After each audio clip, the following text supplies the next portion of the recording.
আসসালামু আলাইকুম। সীমান্ত নিরাপত্তার জন্য বহু দেশ বহু কিছু করে। আমার একবার সুযোগ হয়েছিল, আমি মেক্সিকো বর্ডারে দেখেছি আমেরিকা এবং মেক্সিকোর মধ্যে, সেখানে মাদক এবং অবৈধ অনুপ্রবেশ ঠেকানোর জন্য হেন কোনো পন্থা নেই, সেগুলোর মধ্যে মানবিকতা অমানবিকতা কাজ করে না। এবং সেখানে আমাদের এখানে ভারত যে কাঁটাতার দিয়েছে বা মিয়ানমার কাঁটাতার দিয়েছে, কাঁটাতারের বেড়া দিয়েছে, ওখানে তার চেয়েও ভয়ঙ্কর অবস্থা। ওখানে কাঁটাতার না, ওখানে কাঠের যে বেড়া দেখেছি, দোতলা তিনতলা বাড়ির সমান কাঠের বেড়া। এবং মেক্সিকোর, বিশেষ করে অ্যারিজোনা, আমেরিকার অ্যারিজোনায় যে মরুভূমি, সেই মরুভূমিতে ভয়ঙ্কর এক মৃত্যু ফাঁদের মধ্যে দিয়ে মেক্সিকোর লোকজন আসা যাওয়া করে।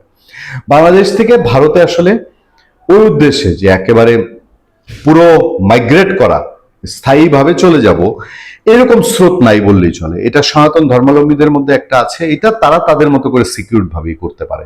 আমি এখন পর্যন্ত আমার সনাতন ধর্মাবলম্বী ভাই বন্ধু পরিবার যাদেরকে আমি দেখেছি, পরিচিত জন যে ইন্ডিয়ায় গেছে, তারা কেউ ঝুঁকি নিয়ে গেছে, আমি খুব একটা ঝুঁকি নিয়ে গেছে শুনিনি।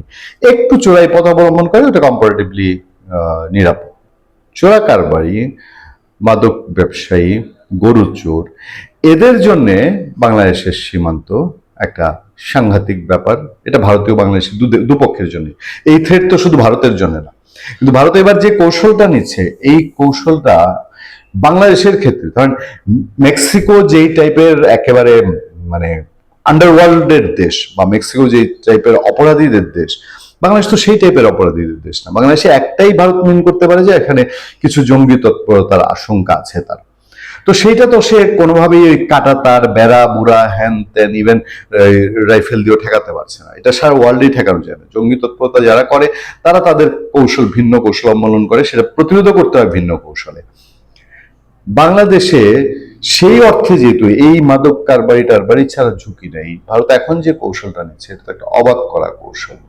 এটা ওই প্রাগৈতিহাসিক যুগের সাথেই মানায়, আদিমকালের সাথেই মানায়। এবং বাংলাদেশ ভারতের মধ্যে যে জনগণের যোগাযোগ, জনগণের সম্পর্ক, এবং নতুন করে সেই সম্পর্ক আরো জোগাড় লাগানোর কথা ভারত যেটা বলে, তখন এই খবরটা খুব নিশ্চয়ই সাংঘাতিক উদ্বেগের তৈরি করবে যে বাংলাদেশের কিছু কিছু প্রত্যন্ত রিমোট জলাভূমি, এগুলো আদিমকালে যখন দুর্গ টুর্গ সুরক্ষিত রাখতে হতো, রাজা বাদশাদের দুর্গ সুরক্ষিত রাখার জন্য একটা কৌশল অবলম্বন করতে, দুর্গের চারপাশে পরিখা বা পুকুর, বড় পুকুর, নালা, এগুলো খনন করা হতো। এটা আমাদের গ্রামে গঞ্জে হতো। আমিও দেখেছি আমাদের পূর্বপুরুষের ভিটা যেখানে, সেখানে মূল বাড়িটার চারপাশে চারটা বড় দিঘি রাখা হয়েছে, যাতে সহজে ডাকাত দল বর্ষাকালে সেই দিঘি পার হয়ে আক্রমণ করতে না পারে। একই সিস্টেম ছিল আগের দিনে রাজা বাদশাদের ক্ষেত্রেও। তারা সেসব পুকুর করতেন এবং পুকুরের মধ্যে সাপ, বিচ্ছু, কুমির ছেড়ে রাখতেন, যাতে শত্রুপক্ষ সহজে আক্রমণ করে ওই পুকুর ডিঙাতে না পারে। এরকম একটা বিচিত্র কৌশলের দিকে ভারত যাওয়ার চেষ্টা করছে, যেটা এই খবরটা আমাদের সামনে আছে, যে খবরটা বলা হচ্ছে প্রাচীনকালে দুর্গ বা প্রাসাদের চারপাশ সুরক্ষিত রাখতে পরিখা খনন করে তাতে কুমির ছেড়ে দেওয়ার গল্প আমরা ইতিহাসে পড়েছি। একবিংশ শতাব্দীতে এসে ভারতের জাতীয় নিরাপত্তার স্বার্থে সেই ঐতিহাসিক কৌশলই বাস্তবে রূপ নিতে যাচ্ছে।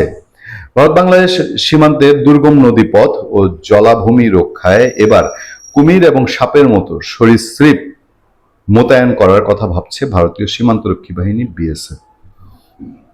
এক প্রতিবেদনে তথ্য জানিয়েছে ভারতীয় সংবাদ মাধ্যম দ্য ফেডারেল। বাংলাদেশ ও ভারতের 4096.7 কিলোমিটার দীর্ঘ সীমান্তের বড় একটি অংশ নদীমাতৃক বা জলাভূমি বেষ্টিত।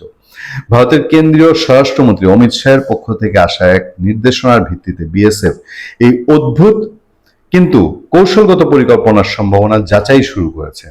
গত 26 মার্চ বিএসএফ এর ইস্টার্ন এবং নর্থ ইস্টার্ন সেক্টর সদর দপ্তরে পাঠানো এক গোপন বার্তায় বলা হয়েছে, যেসব নদীপথ বা পাহাড়ি ছড়ায় কাঁটাতারের বেড়া, যেসব নদীপথ ও পাহাড়ি ছড়ায় কাঁটাতারের বেড়া দেওয়া সম্ভব নয়, সেখানে অপারেশনাল প্রয়োজনে সাপ বা কুমির মোতায়েন করা যায় কিনা তা খতিয়ে দেখতে ভারতের এই পদক্ষেপের সাথে যুক্তরাষ্ট্রের প্রেসিডেন্ট ডোনাল্ড ট্রাম্পের একটি পরিকল্পনা অদ্ভুত মিল রয়েছে। ফ্লোরিডার অলিগেটর আলকাট্রাজ নামক একটি ডিটেনশন সেন্টারের চারপাশে প্রাকৃতিকভাবে কুমির ও অজগর থাকে, যা বন্দীদের পালানোর রোধে কাজ করে। 2018 সালে ট্রাম্প মেক্সিকো সীমান্তে রিও গ্রান্ডের নদীতেও এমন ব্যবস্থা করার কথা বলেছিলেন, যেটা আমি বললাম যে আমরা সরেজমিনে মেক্সিকোতে একবার দেখেছি।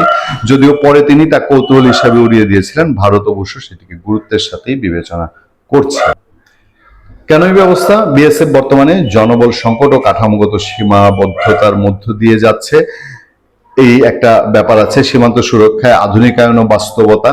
ভারতের কেন্দ্রীয় স্বরাষ্ট্র মন্ত্রণালয় আগামী 5 বছরের মধ্যে বিএসএফ কে বিশ্বের অন্যতম আধুনিক বাহিনী হিসেবে গড়ে তোলার পরিকল্পনা নিয়েছে। এইসব মূলত এই এলাকাগুলোতে অনুপ্রবেশ ও চোরাচালান ঠেকাতে সরীসৃপ মোতায়েনের বিকল্প ও কঠোর পদ্ধতি ব্যবহারের প্রস্তাব করা হয়েছে। খুব অদ্ভুত রকম একটা ব্যবস্থা, যেই ব্যবস্থায় এটা মেক্সিকোর ক্ষেত্রে খাটে। মেক্সিকো, আমি আবারও রিপিট করছি, মেক্সিকো যেই ধরনের গোল্ড স্মাগলার, অপরাধীদের দেশ, এবং সেই দেশ থেকে অপরাধীরা আমেরিকার সবচেয়ে বেশি মাদক, মানে আমেরিকার যে মাদক ঢুকে সেই মাদকের সিংহভাগ আসে মেক্সিকো থেকে। ফলে আমেরিকায় কিন্তু প্রচুর মাদক, প্রচুর মানুষ, প্রচুর স্টেট আছে সেখানে মাদকাসক্ত, তাদেরকে মেক্সিকো থেকেই সেই মাদক ম্যাক্সিমামটাই সংগ্রহ করতে হয়। আমেরিকা পারে মেক্সিকোর ক্ষেত্রে আচরণ করতে, ভারত কি পারে বাংলাদেশের সাথে এই ধরনের আচরণে যেতে? ভালো থাকবেন, সুস্থ থাকবেন। আপনার সাথে আমি আতিক রহমান, পূর্ণিয়া।